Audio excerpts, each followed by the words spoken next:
Assalamualaikum warahmatullahi wabarakatuh. Perkenalkan, nama saya Nadira Lintang Naufalita dari kelas Perbankan Syariah semester 4 akan mempresentasikan materi terkait pasar modal syariah.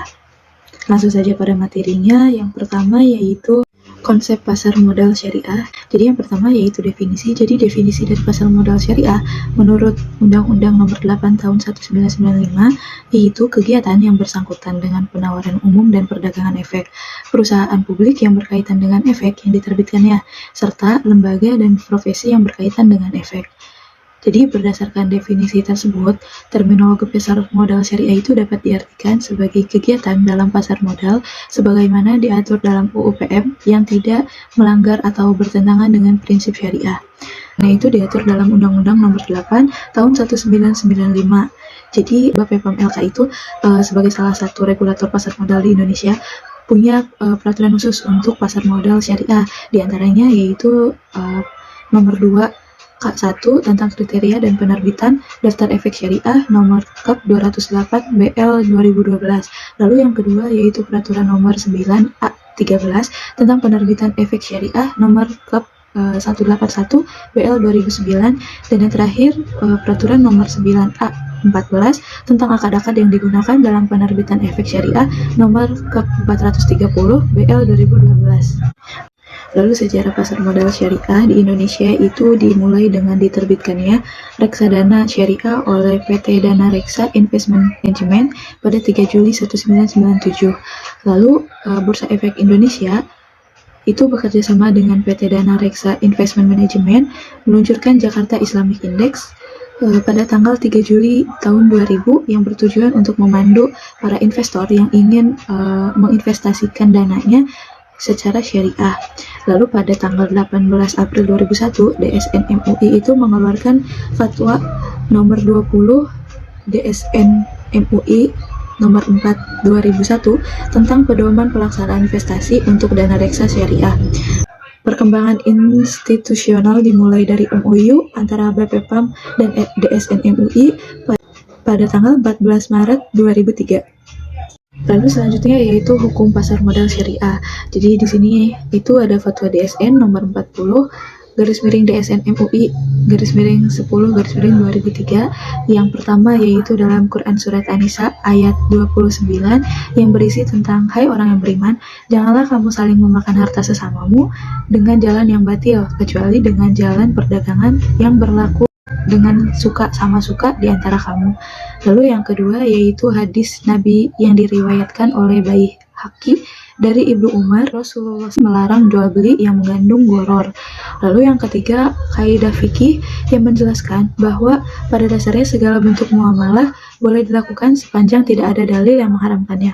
Lalu yang keempat pendapat ulama Ibnu Qudamah dalam Al-Mughni juz 5 ayat 175 menjelaskan bahwa jika orang dari dua orang berserikat membeli porsi mitra serikatnya, hukumnya boleh karena ia membeli milik pihak lain. Lalu materi yang keempat yaitu tentang peran pasar modal syariah di Indonesia. Jadi menurut OJK ada dua peranan penting pasar modal syariah, yaitu yang pertama sebagai sumber pendanaan bagi perusahaan untuk mengembangkan usahanya melalui penerbitan efek secara syariah. Lalu yang kedua yaitu sebagai sarana investasi efek bagi investor. Lalu materi yang kelima yaitu tentang produk syariah di pasar modal.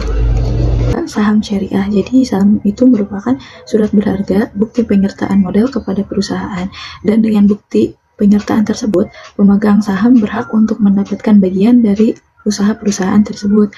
Lalu suatu saham itu dapat dikategorikan sebagai saham syariah jika saham tersebut diterbitkan oleh emiten dan perusahaan publik yang secara jelas menyatakan dalam anggaran dasarnya bahwa kegiatan usaha emiten dan perusahaan publik tidak bertentangan dengan prinsip syariah.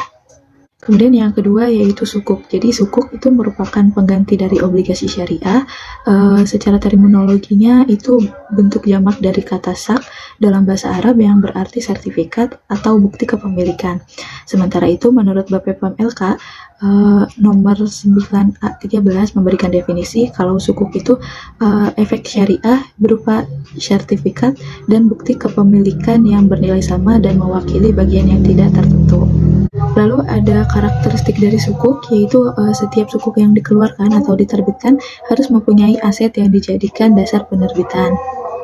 Lalu ada beberapa juga jenis dari sukuk berdasarkan standar syariah, di antaranya yaitu sertifikat kepemilikan atas aset yang disewakan, sertifikat kepemilikan atas manfaat, sertifikat salam, sertifikat istisna, sertifikat mudharabah, musyarakah, dan yang lainnya. Syariah. Jadi dana reksa syariah itu salah satu sarana menghimpun dana dari masyarakat yang memiliki modal dan keinginan untuk investasi, tetapi tidak memiliki keterampilan atau pengetahuan lebih dalam investasi.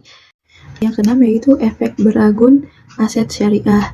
Jadi efek beragun aset syariah adalah efek yang diterbitkan oleh kontrak investasi kolektif EBA syariah yang portofolionya terdiri dari aset keuangan yang berupa tagihan yang timbul dari surat berharga komersial, tagihan yang timbul di kemudian hari, jual beli kepemilikan aset fisik oleh lembaga keuangan, efek bersifat investasi yang dijamin oleh pemerintah, sarana peningkatan investasi atau arus kas, serta aset keuangan setara yang sesuai dengan prinsip-prinsip syariah.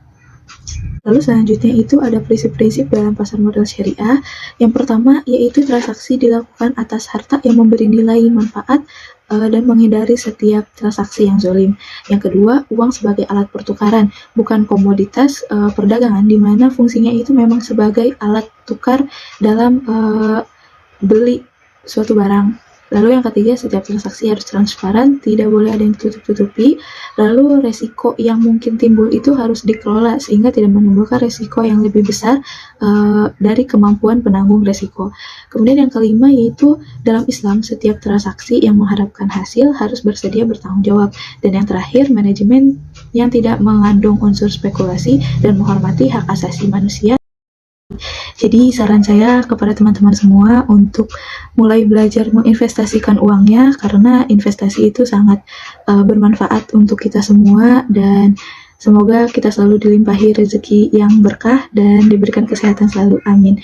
Kurang lebihnya saya mohon maaf. Ditutup, wabillahi taufiq wal hidayah. Wassalamualaikum warahmatullahi wabarakatuh.